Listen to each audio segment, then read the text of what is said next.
నమస్తే అన్న, అందరికీ నమస్కారం. కువైట్లో తన ఇంట్లో పనిచేస్తూ ఉన్న ఒక పని మనిషిని ఆ యొక్క ఇంటి యజమానురాలు మనం చూసుకుంటే కర్రతో కొట్టి చంపిందనమాట. వివరాల్లోకి వెళితే కువైట్లోని సబానసర్ ప్రాంతంలోని తన ఇంటి లోపల తన ఇంటి పని మనిషిని ఆ యొక్క యజమానురాలు దారుణంగా హత్య చేసిన కేసులో మనం చూసుకుంటే ఆ యొక్క మహిళకు కువైట్ క్రిమినల్ కోర్టు 15 సంవత్సరాల కఠిన కారాగార శిక్ష విధించింది.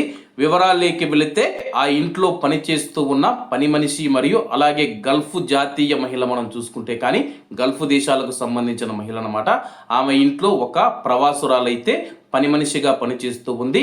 అలాగే వాళ్లకు ఏదో ఒక చిన్న విషయంలో గొడవ రావడంతో అలాగే ఆమె పైన కోపోద్రికురాలైన యజమానురాలు మనం చూసుకుంటే కర్రతో పదే దాడి చేసింది.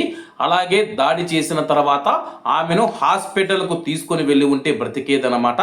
కానీ ఆమె అక్కడ రక్తస్రావం అయిపోయి ప్రాణాలతో కొట్టుమిట్టాడుతూ ఉన్న ఏమాత్రం కనికరం లేకుండా మనం చూసుకుంటే కానీ ఆ యజమానురాలు అలాగే ఉందన్నమాట. తనకేమి పట్టనట్లు చివరకు ఆమె ప్రాణాలతో కొట్టుమిట్టాడుతూ అయితే చనిపోవడం జరిగింది. ఆమె యొక్క భర్త మనం చూసుకుంటే కానీ కిచెన్లో ఇంట్లో పనిచేస్తూ ఉన్న పని మనిషి చనిపోయిందని చెప్పడంతో పోలీసులు సంఘటనా స్థలానికి చేరుకుని పూర్తిగా విచారణ చేసిన తర్వాత ఆ ఇంటి యజమానురాలే ఆ యొక్క పని మనిషిని చంపిందని పోలీసులు నిర్ధారించారు. ఆ యొక్క పని మనిషి పరిస్థితి విషమంగా ఉన్నప్పటికీ ఆ యొక్క యజమానురాలు వైద్య సహాయం తీసుకోవడానికి లేదా ప్రథమ చికిత్స అందించడానికి ఆమె నిరాకరించింది.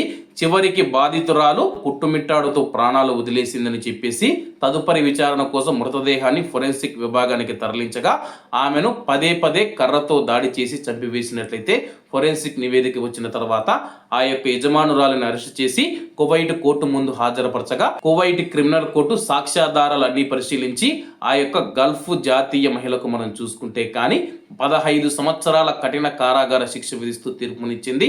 ప్రస్తుతం ఈ యొక్క శిక్ష గురించి కువైటీ ప్రజలు కూడా మాట్లాడుకుంటూ ఉన్నారు.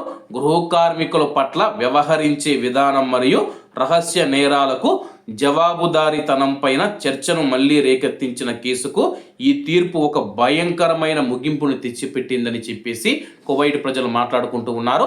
నాకు తెలిసి మరణశిక్ష విధించి ఉంటే బాగుండేదనిపించింది. మరి దీనిపైన మీ యొక్క అభిప్రాయాన్ని కామెంట్ రూపంలో తెలియజేయాలని కోరుకుంటూ అందరూ బాగుండాలి, ఎందులో మనం ఉండాలి. అందరికీ నమస్తే అన్న, జై హింద్.